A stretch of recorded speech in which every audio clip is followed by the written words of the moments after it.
दुनिया एक ऐसे मुहाने पर खड़ी है जहां 2026 सिर्फ एक साल नहीं बल्कि इतिहास बदलने वाला कल साबित होगा। हमारे पास जो खुफिया रिपोर्ट, युद्ध के समीकरण और कूटनीतिक संकेत हैं, वो एक चौंकाने वाली तस्वीर पेश कर रहे हैं। सवाल सीधा है, 2026 में दुनिया का किंग कौन होगा? पुतिन, ट्रंप या फिर कोई और? और क्यों ज़ेलेंस्की के लिए अपनी कुर्सी बचाना भी मुश्किल हो जाएगा? 2026 का सूरज किसके माथे पर तिलक लगाएगा? जानने के लिए ये खास रिपोर्ट देखिए।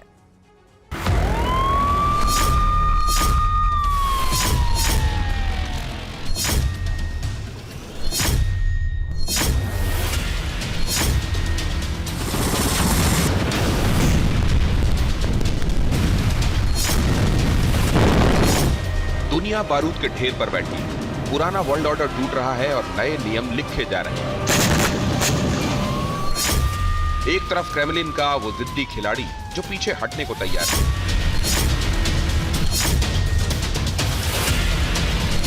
तो दूसरी तरफ एक कॉमेडियन जो दुनिया का सबसे बड़ा वॉरियर बन गया है। उधर ड्रैगन की खामोशी में दुनिया पर राज करने का शोर छिपा है।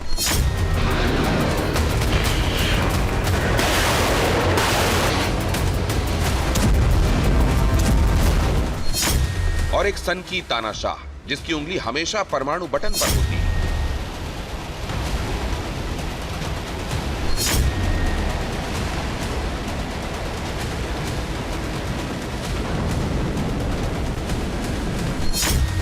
लेकिन इन सब के बीच व्हाइट हाउस में एक पुराने बॉस की वापसी ने गेम पूरी तरह पलट दिया है।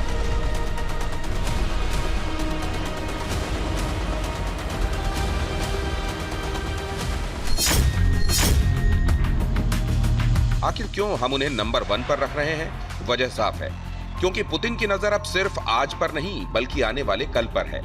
क्रेमलिन ने 2026 के लिए जो ब्लूप्रिंट तैयार किया है वो पश्चिमी देशों की नींद उड़ाने वाला है। पुतिन ने अपने लिए 3 लक्ष्मण रेखाएं खींच दी हैं।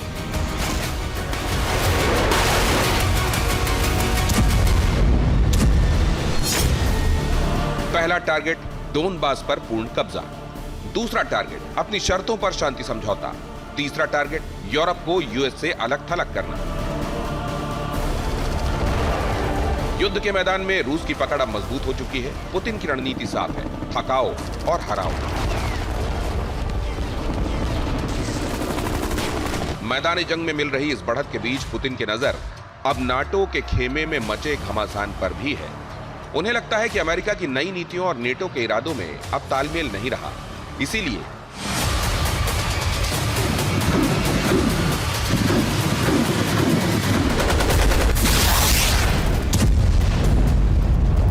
(2026) के लिए पुतिन ने अपनी रणनीति बदल ली है। उनका मकसद अब सिर्फ यूक्रेन को हराना नहीं बल्कि वॉशिंगटन और नेटो लीडरशिप के बीच की इस कंफ्यूजन को हथियार बनाना है। इंच दर इंच डोनबास पर कब्जा जमा रहा है और इस रणनीति के पीछे है एक चौंकाने वाला सच।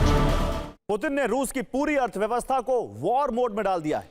पश्चिमी खुफिया एजेंसियों के मुताबिक आज यूरोप और अमेरिका मिलकर सालाना जितना गोला बारूद बना रहे हैं उससे ज्यादा रूस अकेले उत्पादन कर रहा है। यानी जिस लंबी लड़ाई के लिए यूक्रेन का दम फूल रहा है उसके लिए पुतिन के पास गोला बारूद का अंबार लगा है। नेटो देश मिलकर 20 लाख शेल्स सालाना बना रहे हैं तो रूस करीब 40 लाख शेल्स बना रहा है, जिसमें आयात भी शामिल है। यानी 32 सदस्य देशों वाला नेटो और 27 सदस्य देशों वाला ईयू रूस से काफी पीछे है। पुतिन का भरोसा सिर्फ हथियारों पर नहीं बल्कि यूरोप की बदलती हवा पर भी टिका है।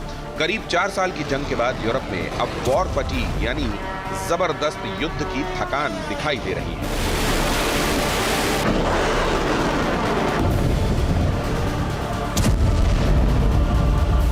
यूरोप जो है ना, उसके पास ये जो वॉर फटीग का नाम दिया जा रहा है, यूरोप में हमेशा से एक सेंस ऑफ इनसिक्योरिटी रहती है। और मैं ये भी बड़ी जिम्मेदारी से कह पाऊंगा कि यूरोप हमेशा लड़ाई ना लड़ना चाहेगा।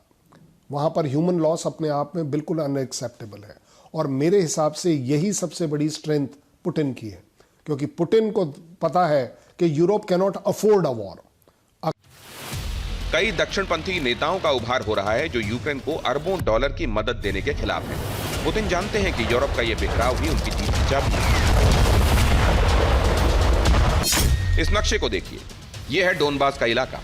पुतिन 2026 की शुरुआत तक इस पूरे रेड जोन को अपना घोषित करना चाहते हैं। अगर ट्रंप दबाव बनाते हैं तो पुतिन की शर्त होगी, जो मेरे पास है वो मेरा है। पश्चिम ने दबाव बनाया, प्रतिबंध लगाए, लेकिन पुतिन का कारवां और आगे बढ़ता गया, युद्ध से लेकर आर्थिक मोर्चे तक। पुतिन का अभेद्य किला 2024-25 में रूस की अर्थव्यवस्था में अनुमानित 3% से ज्यादा की वृद्धि दर्ज की गई, जबकि यूरोजोन की अर्थव्यवस्था में 1% से कम बढ़ोतरी हुई, या यूं कह लीजिए कि स्थिर रही। इतना ही नहीं, यूक्रेन का लगभग 18 से 20% हिस्सा रूस ने कब्जे में ले लिया है, जिसमें क्रिमिया लैंड ब्रिज और औद्योगिक क्षेत्र शामिल हैं। तो आखिर वो क्या 5 बड़ी वजहें हैं जो इस पूर्व केजीबी एजेंट को 2026 में दुनिया की शतरंज का सबसे बड़ा खिलाड़ी यानी किंग बना सकती हैं? पहली वजह, पुतिन की थकाऊ और हराऊ की रणनीति काम कर गई है। यूक्रेन के पास जज्बा है, लेकिन संसाधन खत्म हो रहे हैं। पुतिन ने साबित कर दिया है कि लंबी रेस में रूस को पछाड़ना आसान नहीं। दूसरी वजह, पश्चिमी देशों का सबसे बड़ा हथियार आर्थिक प्रतिबंध खुश हो गया। पुतिन ने एशिया में नए बाजार खोज लिए और अपनी अर्थव्यवस्था को वॉर प्रूफ बना लिया। डॉलर की बादशाहत को उन्होंने सीधी चुनौती दी है। तीसरी और सबसे बड़ी वजह, ट्रंप की वापसी और यूरोप में दक्षिण पंथ का उदय।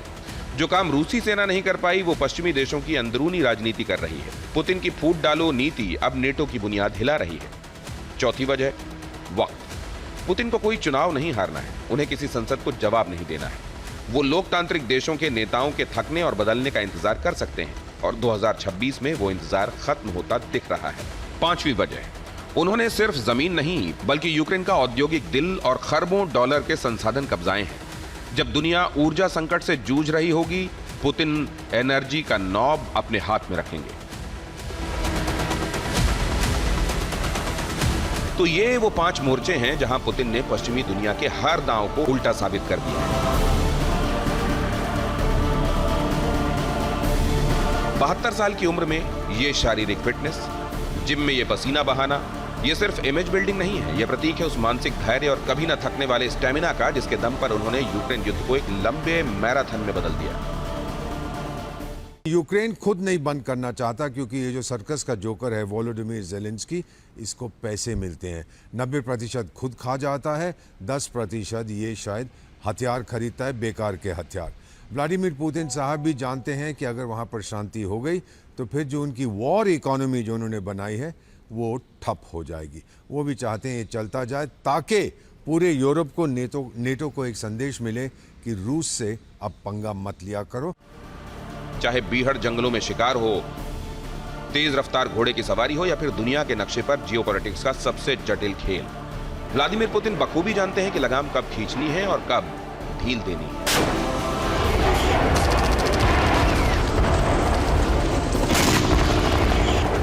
तमाम प्रतिबंधों, विरोधों और अंतर्राष्ट्रीय दबावों के बावजूद क्रेमलिन का ये बॉस अपनी शर्तों पर नई विश्व व्यवस्था का किंग बनने के लिए तैयार खड़ा है।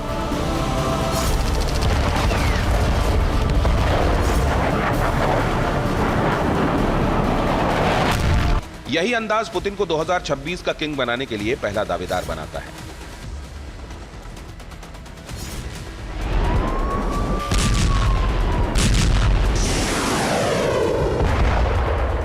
पुतिन अगर ताकत के दम पर दुनिया को झुकाना चाहते हैं तो लिस्ट में नंबर 2 पर वो शख्स हैं जो दुनिया को एक बिजनेस डील की तरह चलाता है, जिसके हाथ में दुनिया की सबसे बड़ी इकोनॉमी और सबसे ताकतवर फौज का रिमोट कंट्रोल है। 2026 में क्या डोनाल्ड ट्रंप बनेंगे दुनिया के किंग?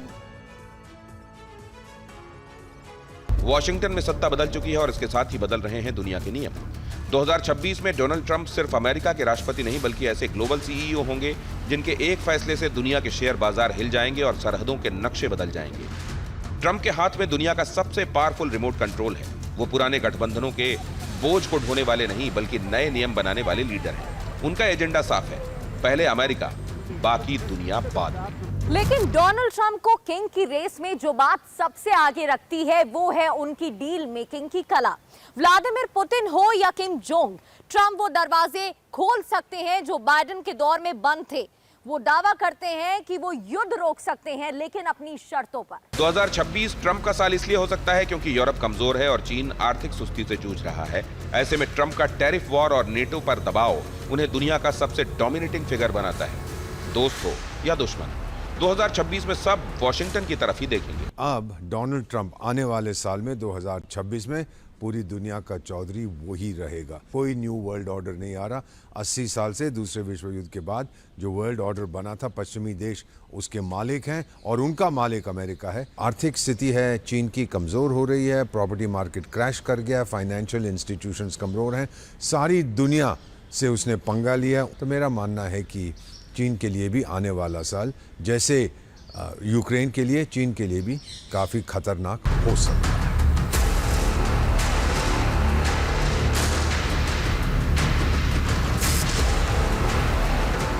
ट्रंप 2.0 ये कार्यकाल बहुत अलग है। उन्हें दोबारा चुनाव नहीं लड़ना, इसलिए वो निडर हैं। 2026 में हम देखेंगे कि ट्रंप अपनी लेगेसी बनाने के लिए बड़े और जोखिम भरे फैसले लेंगे।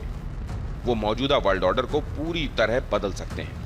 इतिहास गवाह है कि डोनाल्ड ट्रंप जब भी किनारे किए जाते हैं वो और ज्यादा खतरनाक होकर वापसी करते हैं। पुतिन के पास जहां मिलिट्री पावर है, वहीं ट्रंप के पास इकोनॉमिक पावर का वो हथियार है जिससे वो बिना गोली चलाए किसी भी देश को घुटनों पर ला सकते हैं। सवाल यही है कि क्या ट्रंप का ये अमेरिका फर्स्ट का मंत्र दुनिया को स्थिर करेगा या फिर 2026 में एक नए ग्लोबल डिसऑर्डर की शुरुआत करेगा। ग्रोवर क्लीवलैंड के बाद ट्रंप अमेरिकी इतिहास के सिर्फ दूसरे ऐसे राष्ट्रपति हैं जिन्होंने 2 गैर लगातार कार्यकाल जीते हैं, यानी हार कर जीतने वाले बाजीगर। 2025 में शपथ लेते वक्त वो अमेरिका के इतिहास के सबसे उम्रदराज राष्ट्रपति बने। अपने पिछले कार्यकाल यानी 2016 से 2020 में ट्रंप दशकों में पहले ऐसे अमेरिकी राष्ट्रपति थे जिन्होंने कोई नया युद्ध शुरू नहीं किया। वो दुनिया के पहले ऐसे नेता हैं जो अपनी विदेश नीति प्रेस रिलीज से नहीं बल्कि सोशल मीडिया पोस्ट से तय करते हैं। ट्रंप का सबसे बड़ा हथियार है उनकी अनऑर्थोडॉक्स डिप्लोमेसी। वो वहां हाथ मिलाते हैं जहां बाकी दुनिया आंखें तरेरती है। उनकी डील मेकिंग की हिस्ट्री देखिए। –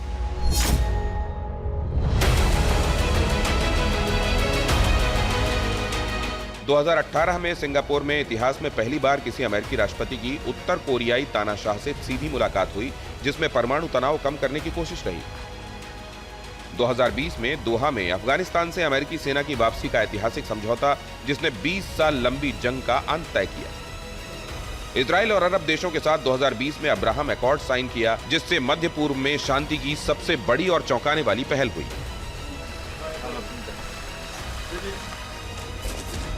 आलोचक कहते हैं कि किम जोंग से मिलने के बाद भी परमाणु हथियार नहीं हटे। अफगानिस्तान से वापसी में अफरा तफरी मची, यानी डील्स पूरी तरह सफल नहीं रही, लेकिन ट्रंप को इससे फर्क नहीं पड़ता। वो जो सोचते हैं वो कर डालते हैं।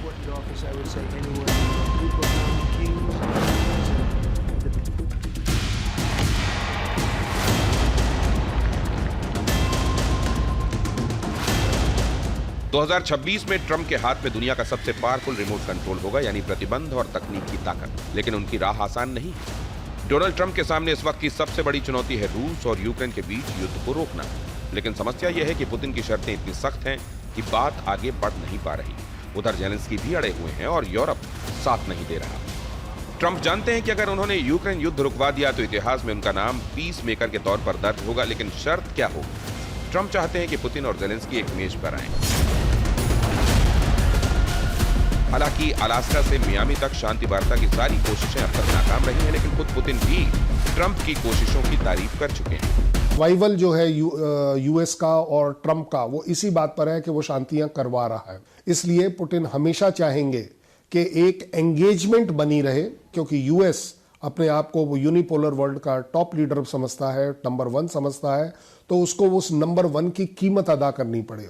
और वो कीमत अदा दोनों तरह से रशिया के लिए फायदेमंद है। अगर वॉर रुकती है, सैंक्शन हटते हैं, तो रशिया को फायदा होता है इकोनॉमिकली। वॉर होती है और ट्रंप असफल होते हैं तो लड़ाई की जड़ यूएस मानी जाती है कि आप उसे नहीं रोक पाए।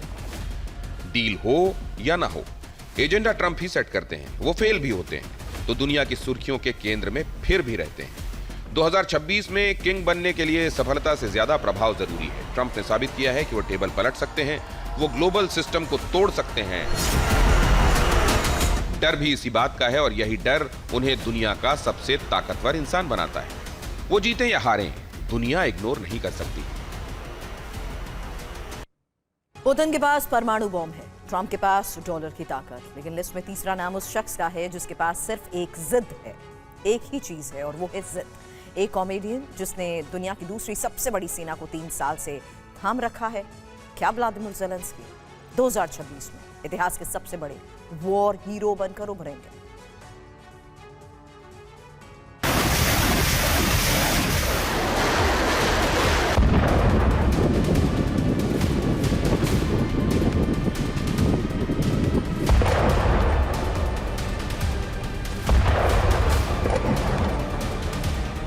जब रूसी टैंक कीव के दरवाजे पर थे, दुनिया ने मान लिया था कि ज़ेलेंस्की भाग जाएंगे, लेकिन ज़ेलेंस्की ने दुनिया के सबसे ताकतवर मुल्कों और पुतिन की विशाल सेना की आंखों में आंखें डालकर कहा, जब तुम हम पर हमला करोगे तो तुम हमारे चेहरे देखोगे, हमारी पीठ नहीं। यानी हम भागेंगे नहीं, हम लड़ेंगे, झुकेंगे नहीं। और इसी एक लाइन ने यूक्रेन के इतिहास का रुख मोड़ दिया। ये वो पल था जिसने 21वीं सदी का सबसे बड़ा अंडरडॉग तैयार किया। वोलोदिमीर ज़ेलेंस्की, वो नाम जिसने सूट बूट वाली कूटनीति को ऑलिव ग्रीन टी शर्ट में बदल दिया। उनके आलोचक कहते हैं कि वो जिद्दी हैं और कभी भी समझौता नहीं करते, जबकि उनके समर्थकों का मानना है कि उनकी यही जीत यूक्रेन की सबसे बड़ी ढाल है। ज़ेलेंस्की 2026 के किंग की रेस में इसलिए हैं क्योंकि उन्होंने डर को ताकत में बदल दिया। एक टीवी एक्टर जो असली वॉर रूम का कमांडर है, उसने पश्चिम को एकजुट किया, नेटो को नींद से जगाया और पुतिन के सामने डटा रहा।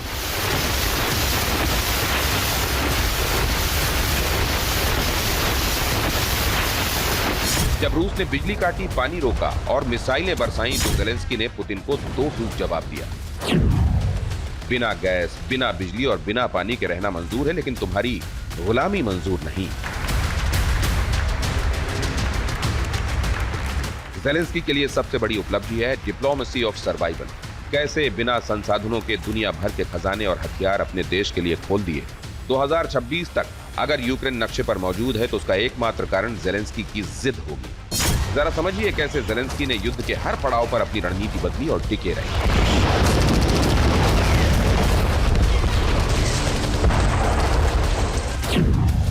फरवरी 2022, द सर्वाइवल, पहला पड़ाव। कीव को बर्बाद होने से बचाया, भागने से इनकार किया, खुद को सिंबल ऑफ रेजिस्टेंस बनाया। सितंबर 2022, द कमबैक, दूसरा पड़ाव। खार्किव और खेरसॉन में रूसी सेना को खदेड़ा, साबित किया कि रूस को हराया जा सकता है। द आयरन शील्ड, तीसरा पड़ाव। दुनिया से पेट्रियट मिसाइलें, टैंक और F-16 फाइटर जेट्स हासिल किए, पश्चिमी देशों की रेड लाइंस को पार करवाया। द एंड गेम, चौथा पड़ाव। सुरक्षित सीमाओं के साथ सम्मानजनक शांति या नेटो की सदस्यता। ज़ेलेंस्की का सबसे बड़ा हथियार उनकी मार्केटिंग नहीं, उनके कॉन्टैक्ट है। साल 2026 में अगर वो अपनी शर्तों पर युद्ध विराम करवा पाते हैं या फिर रूस को रोके रखते हैं, तो वो चर्चिल के बाद सदी के सबसे बड़े युद्धकालीन नेता कहलाएंगे। लेकिन 2026 की राह आसान नहीं। ज़ेलेंस्की के सामने कई चुनौतियां भी हैं, जैसे डोनबास हाथ से निकल रहा है, घरेलू विरोध से कुर्सी पर खतरा है और अमेरिकी मदद पर अनिश्चितता। डोनबास की जो स्थिति है और फिर अमेरिका कभी हाँ कभी ना करता है, कभी इधर कभी उधर। ज़ेलेंस्की बहुत कमज़ोर हो चुका है, उसके अगेंस्ट बगावत भी शुरू हो गई है। अब वो रूस के बरखिलाफ कम लड़ रहा है, अपने लोगों को ज़्यादा ठोक रहा है, क्योंकि उसको पता है जिस दिन वो गया और उसकी फाइलें खुली, वो कभी वापस नहीं आएगा। लोग थूकेंगे उस पर। बहुत देर तक उसने इस जंग को खींचा है, तो उसकी स्थिति 2026 में बहुत कमज़ोर हो जाएगी। ज़ेलेंस्की का समर्थन घट रहा है, सेना थक रही है, मगर ज़ेलेंस्की वो बाजीगर हैं जो जानते हैं कि इमोशन का कार्ड कब कैसे खेलना है। वो हार नहीं मानेंगे और यही बात उन्हें पुतिन के लिए सबसे खतरनाक और दुनिया के लिए सबसे अहम बनाती है।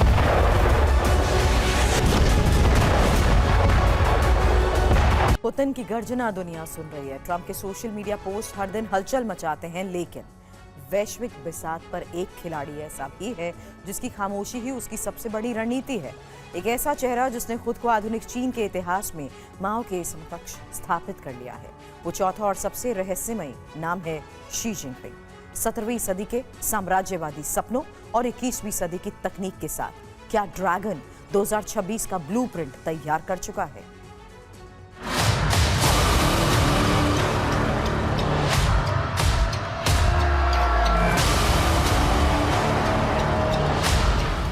दुनिया में राष्ट्रपतियों का वक्त बदलता है, लेकिन शी जिनपिंग ने वक्त को ही रोक दिया है। वो चीन के सिर्फ राष्ट्रपति नहीं बल्कि आधुनिक दौर के सम्राट हैं। 2026 में जब अमेरिका और यूरोप चुनावों में उलझे होंगे, जिनपिंग अपनी चाइना सेंचुरी का ब्लूप्रिंट लागू कर रहे होंगे।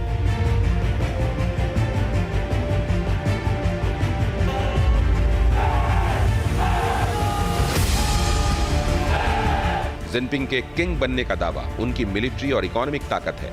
उन्होंने दुनिया की सबसे बड़ी नेवी खड़ी कर दी है, एशिया से लेकर अफ्रीका तक। जिनपिंग ने नोटों की गड्डी और सीमेंट की बोरियों से अपना साम्राज्य बना लिया है। उनका विजन साफ है, 2026 तक दुनिया का हर रास्ता बीजिंग से होकर गुजरे। शी जिनपिंग की कहानी सिर्फ ताकत की नहीं, खौफ की है। माओ त्से तुंग के बाद चीन ने इतना ताकतवर नेता नहीं देखा। उनकी सबसे बड़ी ताकत है उनकी अनिश्चितता। वो दुनिया को यह नहीं बताते कि वो क्या सोच रहे हैं, वो बस कर गुजरते हैं। 2026 में अगर जिनपिंग किंग बनते हैं तो यह जीत लोकतंत्र की नहीं बल्कि एक ऐसे सर्विलांस स्टेट की होगी जहां इंसान की कीमत सिस्टम से कम है। जिनपिंग का सपना साफ है, वो अमेरिका को पछाड़कर चीन को नंबर 1 बनाना चाहते हैं, चाहे उसकी कोई भी कीमत चुकानी पड़े। लेकिन इस रेड एम्परर का एक काला सच भी है। जिनपिंग वो कंट्रोल फ्रीक हैं जो अपनी जनता की सांसों पर भी पहरा रखते हैं। शिनजियांग में मानवाधिकारों का हनन हो या विरोधियों का सफाया, जिनपिंग के लिए सत्ता बनाए रखने के लिए हर जायज और नाजायज तरीका सही है। वो अपने देश को एक डिजिटल जेल में बदल चुके हैं। जिनपिंग की ताकत का अंदाजा उनके इस बयान से लगाइए जो उन्होंने जुलाई 2021 में कम्युनिस्ट पार्टी के 100 साल पूरे होने पर पश्चिम को चेतावनी देते हुए दिया था। जो भी चीन को आंख दिखाएगा उसका सिर 1.4 अरब लोगों की लोहे की दीवार से टकराकर चकनाचूर हो जाएगा। शी जिनपिंग पुतिन से ज्यादा खतरनाक हैं क्योंकि उनके पास पैसा और पेशेंस दोनों है। उन्होंने संविधान बदल दिया है ताकि वो ताउम्र राष्ट्रपति रह सकें। 2026 तक उनका फोकस ताइवान पर कब्जा करना और डॉलर को रिप्लेस करना होगा।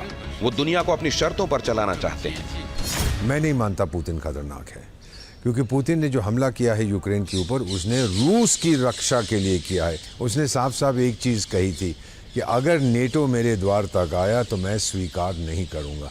वो अपने सर्वाइवल के लिए लड़ रहा है। वो क्योंकि चीन का मेरा ख्याल 80% जो इलाका है वो कृषि के काम नहीं आ सकता, पानी की कमी है, इसकी कमी है, उसकी कमी है। तो हाँ, ये जिनपिंग खतरनाक है।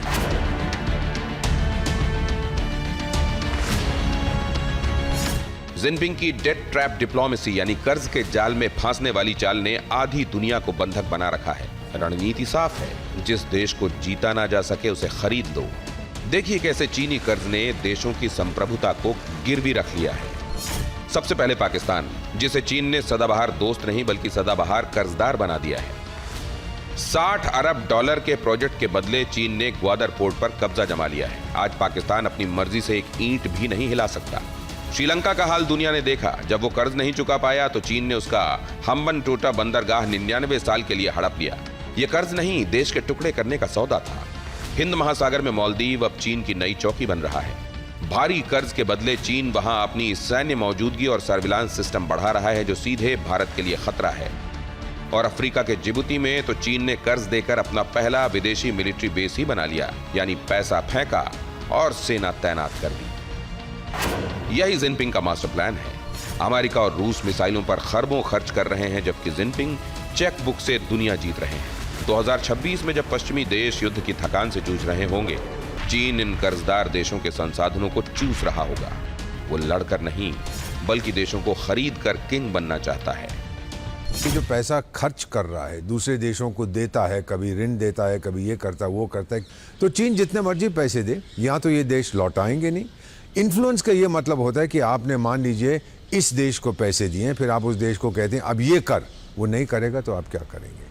तो इन्फ्लुएंस जो है ये बड़ी एक ऐसी चीज़ है जिसके ऊपर उंगली रखना बहुत मुश्किल, बहुत बुरी तरह से फंस गया है। लोग डेट ट्रैप की बात करते हैं, चीन फंस गया है क्रेडिट ट्रैप में। उसने इतना पैसा इन देशों को दिया है कि अब इसको वापस नहीं मिलेगा, क्योंकि वहाँ की जो आर्थिक स्थिति है चीन की कमज़ोर हो रही है, प्रॉपर्टी मार्केट क्रैश कर गया, फाइनेंशियल इंस्टीट्यूशंस कमज़ोर हैं।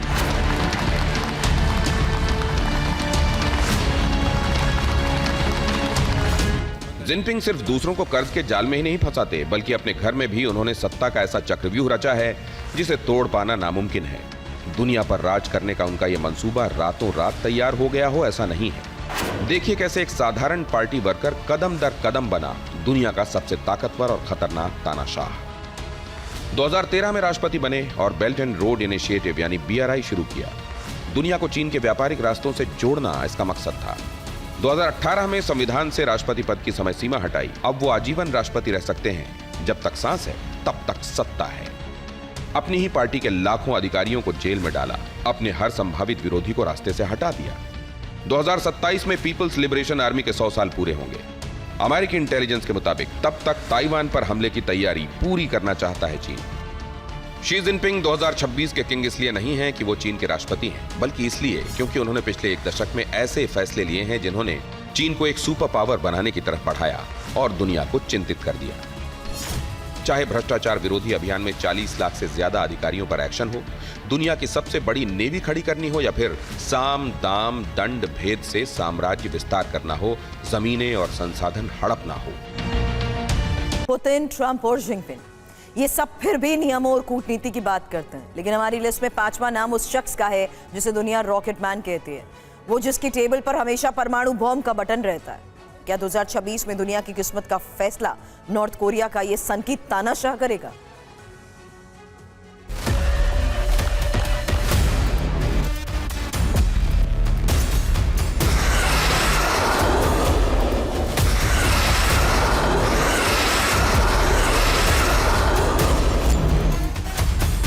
दुनिया के लिए वो एक मजाक हो सकता है, लेकिन हकीकत ये है कि 2026 में किम जोंग उन दुनिया का सबसे खतरनाक इंसान बन सकता है। 40 साल का ये तानाशाह अब सिर्फ अपने देश का राजा नहीं, बल्कि वैश्विक परमाणु खतरे का चेहरा बन चुका है। किम जोंग उन के किंग बनने की वजह उसकी सेना नहीं, बल्कि उसकी सनक है। किम ने अमेरिका के हर शहर को अपनी मिसाइल रेंज में ले लिया है। जहां दुनिया युद्ध रोकने की बात करती है, किम जोंग युद्ध की तैयारी को ही अपना धर्म मानता है। उत्तर कोरिया के पास कम से कम 50 परमाणु हथियार हैं और 70-90 और बनाने की क्षमता है। इसके अलावा एक उन्नत जैविक हथियार कार्यक्रम पर भी काम चल रहा है। उत्तर कोरिया की ICBM क्षमता का जिक्र भी जरूरी है। साथ ही हाल ही में सामने आए परमाणु पनडुब्बी कार्यक्रम भी किम की एक बड़ी सनक है, जिसने उत्तर कोरिया की पहली परमाणु संचालित पनडुब्बी हीरो किम उन ओक बनी। ये दोनों ही बातें न केवल पूर्वी एशियाई क्षेत्र के लिए बल्कि पूरी दुनिया के लिए एक बड़ा खतरा है। किम जोंग का नाम इसलिए आता है क्योंकि किम जोंग अकेला आदमी ऐसा है जो इसको शायद इररिस्पॉन्सिबली इस्तेमाल कर सकता है। मे बी रशिया के खिलाफ करे, बट अपने आप में इस पॉसिबिलिटी को कभी नकारा नहीं जा सकता कि ये weapon systems use Kim Jong द्वारा जरूर किए जा सकते हैं, क्योंकि एक पागलपन है उस इंसान में, एक हेट्रेड है यूएस के लिए जिसके तहत वो इसको इस्तेमाल कर सकता है। और अगर किसी भी तरह का इस्तेमाल देखा जाए तो सिर्फ एशिया के लिए नहीं, साउथ एशिया के लिए नहीं, पूरी दुनिया के लिए ये एक वर्ल्ड वॉर में कन्वर्ट होगा, क्योंकि अगला वर्ल्ड वॉर न्यूक्लियर जरूर होगा और इसलिए इसका खमियाजा पूरी की पूरी दुनिया इंक्लूडिंग इंडिया को सहना पड़ेगा। लेकिन इस चेहरे के पीछे एक और क्रूर और सनकी दिमाग है। वो पल में भावुक हो जाता है और पल में मौत का फरमान सुना देता है। अपने चाचा को एंटी एयरक्राफ्ट गन से मरवाना हो या भाई को एयरपोर्ट पर जहर देना, किम जोंग उन के लिए जान की कीमत कुछ भी नहीं। किम जोंग की मानसिकता को समझना है तो 2018 में दिया उसका यह बयान सुनिए। किम जोंग उन अब पहले से ज्यादा खतरनाक हैं, क्योंकि अब उनके साथ पुतिन है।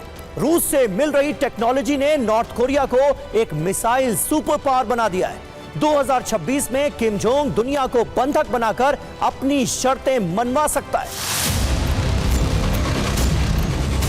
किम जोंग की ताकत उसकी सेना नहीं, उसकी प्रयोगशालाएं हैं। देखिए कब कब इस रॉकेट मैन ने कौन सा बटन दबाकर दुनिया की धड़कनें बढ़ा दी।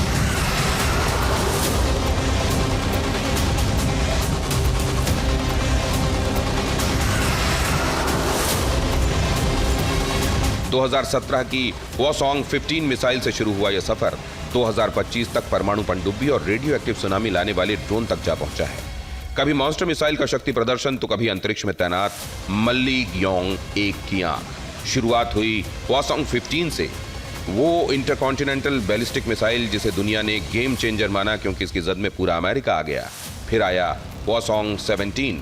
इस मॉन्स्टर मिसाइल के प्रदर्शन ने साबित कर दिया कि किम जोंग उन की सैन्य महत्वाकांक्षाएं कितनी विशाल हैं।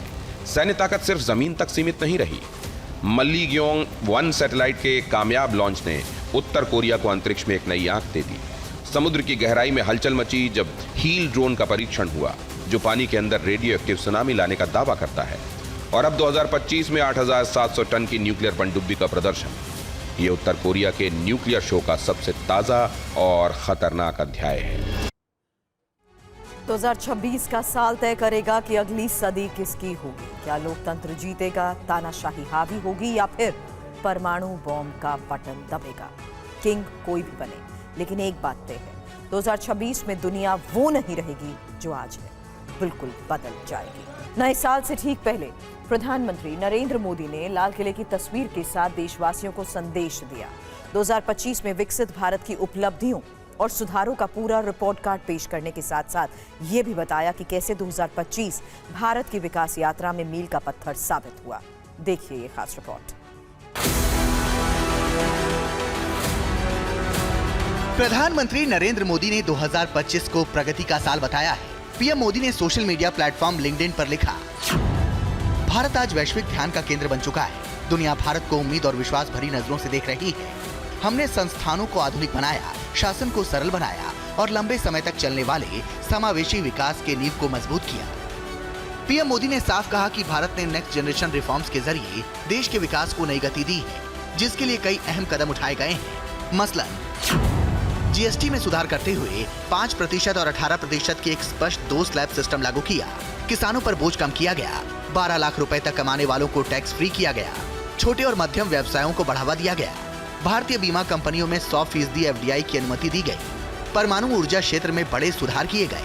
शिक्षा के क्षेत्र में भी क्रांतिकारी सुधार लाए गए।